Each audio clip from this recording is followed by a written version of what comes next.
Le face-à-face à présent dans cette édition du 7-8 ce soir. C'est l'occasion, vous le savez, le face-à-face d'en savoir plus sur nos invités, de connaître leur parcours, leurs histoires. Ce soir, c'est avec Dominique Mocard. Bonsoir. Bonsoir.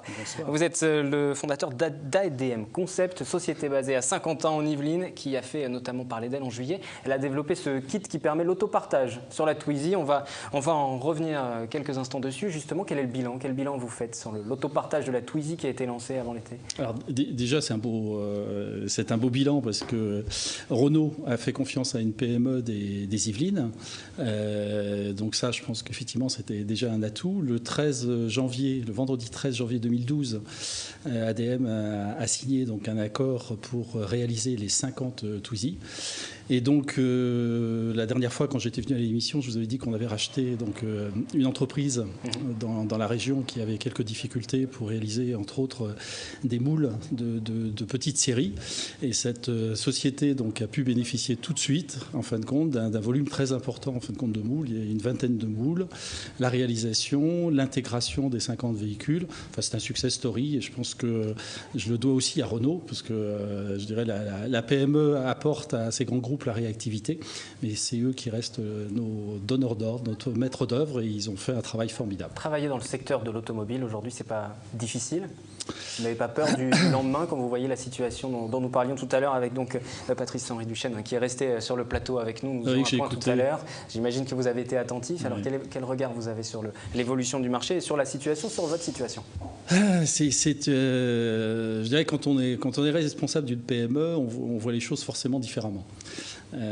Alors en plus, quand on a été un jour chez le constructeur automobile comme moi, équipementier, petite PME et créateur d'entreprises, aujourd'hui je rachète des entreprises, et c'est vrai qu'on s'aperçoit qu'en fin de compte il y a une autre vision. C'est-à-dire que les grands groupes ont une vision aujourd'hui beaucoup plus tournée sur les développements à l'international. Une PME, elle est tournée plutôt sur aujourd'hui sa région, le développement de ses équipes, ce qui lui donne aussi sa force, mais aussi sa faiblesse. C'est pour cette raison qu'elle doit être absolument adossée à un grand donneur d'ordre. Dans les chiffres, moi, si je prends simplement ma vie professionnelle, 1980, c'était une balance commerciale qui était positive pour nous à un peu plus de 55 millions d'euros. Sur la balance commerciale, en tout cas de l'automobile, alors que l'Allemagne était négative. Aujourd'hui, en tout cas 20 ans après, on se retrouve avec complètement l'inverse. C'est-à-dire que nous, on est à moins 70 à peu près, et l'Allemagne est à plus 150. Donc, pour quelles raisons ? Les chiffres le montrent d'eux-mêmes. C'est-à-dire que quand j'étais chez PSA, entre autres à Aulnay-sous-Bois, sur les voitures qui étaient fabriquées chaque jour, 80% de ces voitures partaient à l'étranger. Et donc il en restait simplement 20% en France. Depuis ces dernières années, c'est vrai que les volumes se sont déplacés pour installer des usines. Donc forcément les 20 qui restaient que pour la France, voire pour l'Europe, ne sont pas suffisants pour faire tourner les usines. Donc il faut trouver un autre modèle. Donc c'est pour cette raison qu'en ce moment, il faut fermer des usines, il faut au contraire en motiver d'autres. C'est une transition, je pense. Et dans cette transition, il me semble, encore une fois, c'est que le réseau de PME n'est pas utilisé.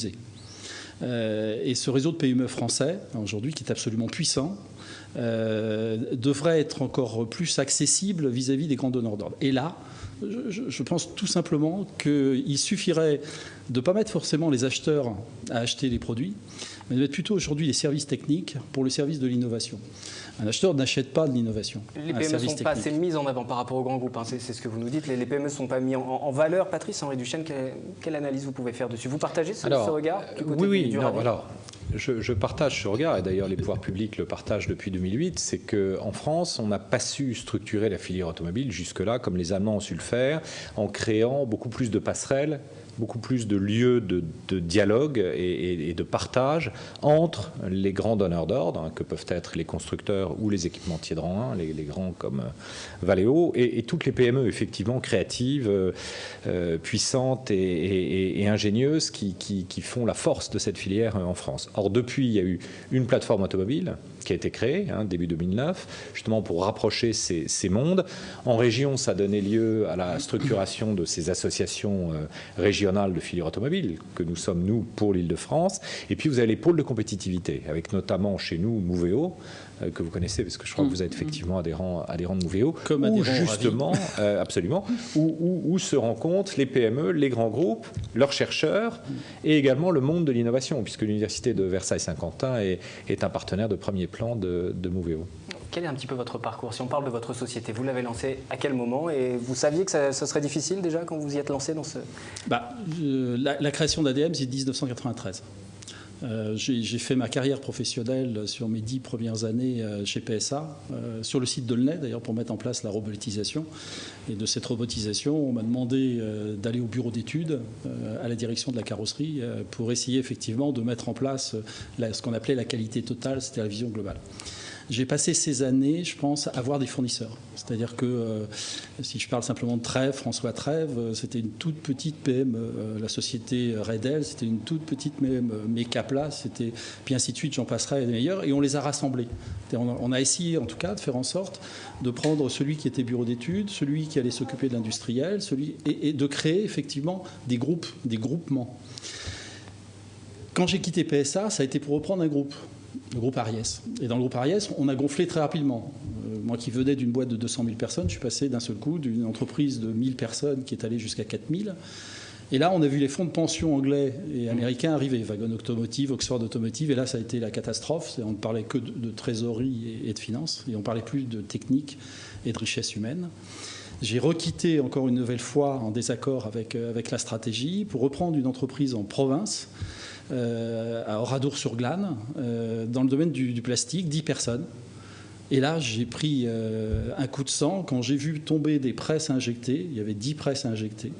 Des pièces que j'avais dessinées chez PSA, qui avaient été prises par des grands donneurs d'ordre, des grands équipementiers, parce qu'il fallait la taille critique à l'époque de 1 milliard de francs. Autrement, les autres sont trop des nuls. Mais je faisais partie, j'avais cet égo-là, je pense. Je fais mon mi-culpa, parce que quand j'étais chez PSA, j'avais ça. Il m'a fallu ce parcours, à la limite de 17 ans d'expérience entre la grosse, la moyenne et la petite, et aujourd'hui la création, pour, depuis 18 ans d'ADM Concept, œuvrer à me battre en rassemblant des PME, en inventant de nouveaux projets. C'est-à-dire que l'objectif, c'est quoi pour vous? C'est de surtout pas dépasser le cadre de la PME dans cette nouvelle expérience, un nouveau projet, défi que vous êtes lancé il y a une vingtaine d'années? Je pense que M. Dichet, au sein de sa présidence du RAVI, comme d'autres aujourd'hui dans Moveo et d'autres associations, c'est-à-dire qu'on a créé des plateformes. Ce qui manque aujourd'hui, c'est la clé. C'est la clé pour ouvrir les portes. Pour moi, la clé, c'est le projet.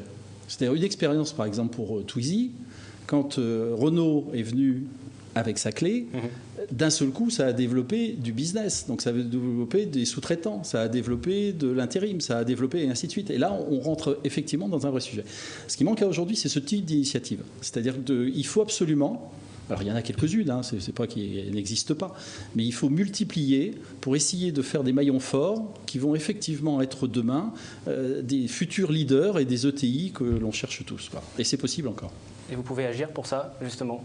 Justement, la multiplication de ces instances de dialogue, déjà les gens vont apprendre à se parler, les PME, les gens de recherche et développement des grands groupes, et plus ils se parleront, plus ils apprendront à se parler le plus en amont possible, de manière à être dès le départ dans une vision qui permettra d'allier tout le monde. Il y a aussi une autre initiative que je n'ai pas mentionnée, c'est VDCOM, qui va être à Satori et qui va permettre justement de réunir tout un tas d'entreprises de la filière le plus en amont possible pour préparer les véhicules du futur. Donc j'appelle de tous mes voeux à ce que ces différentes initiatives, à ce que Moveo aussi, donnent justement cette habitude du dialogue sur l'innovation le plus en amont possible et que ça débouche sur des projets qui permettront aux acteurs locaux de travailler ensemble. C'est le but en tous les cas. Je pense qu'on a évoqué le territoire et c'est vrai que les PME sont très tournées vers leur territoire et je pense qu'aujourd'hui la vision des grands groupes est un petit peu aussi en train de se tourner vers des tissus territoriaux là où ils sont installés. La vitrine de l'automobile, ce sera le salon de l'automobile forcément à la fin du mois de septembre, vous y serez présent? Alors j'y serai présent avec vous avez ramené un la scoop sur le plateau. C'est un scoop, c'est-à-dire que je vais vous laisser quand je vous avais, un petit peu plus qu'on la voit quand je vous avais parlé la dernière fois du système autopartage, je vous ai dit qu'on transformait une voiture en 1 heure. Alors que tout au début, il fallait 4 heures. Là, maintenant, quand vous allez passer votre badge, ouvrez le petit volet. Le petit volet va s'ouvrir directement avec votre téléphone portable. Ouais. Vous allez trouver dedans les clés de la voiture. Effectivement, Voilà. qui sont là. Vous allez trouver dedans les cartes, essence et tout ce qui va bien. Et Voilà. quand vous allez refermer la pièce, là on ne peut pas le voir, vous avez un écran, vous avez le haut-parleur et vous avez en fin de compte un système qui va être très simple à implanter, qu'on présente avec Orange et avec un système NFC pour le mondial de l'automobile. Et comment ça fonctionne? Ça sert concrètement? Toutes les voitures peuvent être transformées pour C'est-à-dire qu'on peut très bien imaginer, voilà. voilà, ça devient de plus en plus simple de transformer un véhicule en autopartage. Et c'est un brevet ADM Concept. Une dernière question pour conclure. La réussite d'ADM Concept, justement, c'est un bon exemple ou c'est un contre-exemple? C'est merveilleux quand j'entends une success story comme celle-là. Je veux dire, on croit. Oui, il y en a beaucoup plus qu'on le pense. Ouais. Elles ne sont pas assez connues, voilà. mais elles sont nombreuses et dans toutes les régions de France. Et quand je vois une initiative comme celle-là, on sait qu'aujourd'hui on commence beaucoup à parler de location de véhicules entre particuliers. C'est quelque chose qui va fortement se développer. Et justement, on est avec l'écueil de il faut absolument que je reste là près de ma voiture pour donner les clés au gars qui va me la louer pour un week-end. Avec ce type d'innovation, on est sur des systèmes qui vont permettre de développer ce que je trouve être, sur le plan du développement durable, en tout cas une très bonne initiative. Merci à tous les deux d'être venus parler automobile et puis parler de votre entreprise, votre parcours brièvement donc sur ce plateau. Merci avec ce scoop avant le salon de l'automobile où ADM Concept sera présent. La suite du 7-8 consacrée à cette question, y aura-t-il un effet Jeux Olympiques sur les inscriptions dans les clubs sportifs? Pour le moment, retour sur le vaste chantier de rénovation du centre commercial Espace Saint-Quentin à Montigny, le Bretonneux avec ce reportage. L'espace Saint-Quentin à Montigny fête ses 25 ans et pour l'occasion s'offre un plan de rénovation à hauteur de plus de 6 millions d'euros. Sol, plafond, parking, code couleur, tout va être revu. Les travaux vont débuter à la fin de l'année pour 6 mois. L'objectif, rester attrayant face à la concurrence. Alpha Park 2 inauguré ce mardi au Clé-sous-Bois où la refonte de Vélizy par les deux. Hervé Dognaud, le directeur, estime disposer d'atouts différents. On a par exemple une capacité de parking de plus de 4000 places, ce qui permet de venir faire ses courses en toute tranquillité. Et puis voilà, on offre aussi quelque chose d'atypique parce qu'on est à la fois un centre fermé et un centre ouvert avec une rue piétonne et un bassin.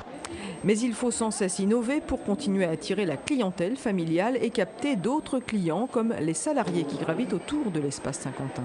On a plus de 100 000 employés qui travaillent près de la zone, donc on va faire des offres dédiées. On va faire des offres ciblées pour les sièges sociaux, notamment Bouygues, Malakoff Médéric, ou bientôt pour accueillir le siège social de Mercedes. Des packs de bienvenue ont été réservés aux étudiants de la fac de médecine toute proche. L'autre défi, c'est la restructuration du voisin, SkyWest, en carré privé ouest. Sur site, seulement 20 magasins sont ouverts sur 60. On va relancer ce site avec le projet Carré Privé qui verra le jour sur la fin de l'année 2013. Et comme nous devons lancer des travaux importants de restructuration, nous devons en fait fermer certaines boutiques. Nous sommes bien sûr, on fait ça en accord avec ces boutiques. Demain, dans le nouvel espace dédié au luxe à prix cassé, les habitants pourront retrouver le cinéma, un pôle restauration. Le bowling, lui, va déménager. Il rejoindra l'espace Saint-Quentin dans les locaux de l'ancien cinéma et il n'y aura plus qu'une seule enseigne, GoSport. Une transformation qui va débuter au premier trimestre 2013.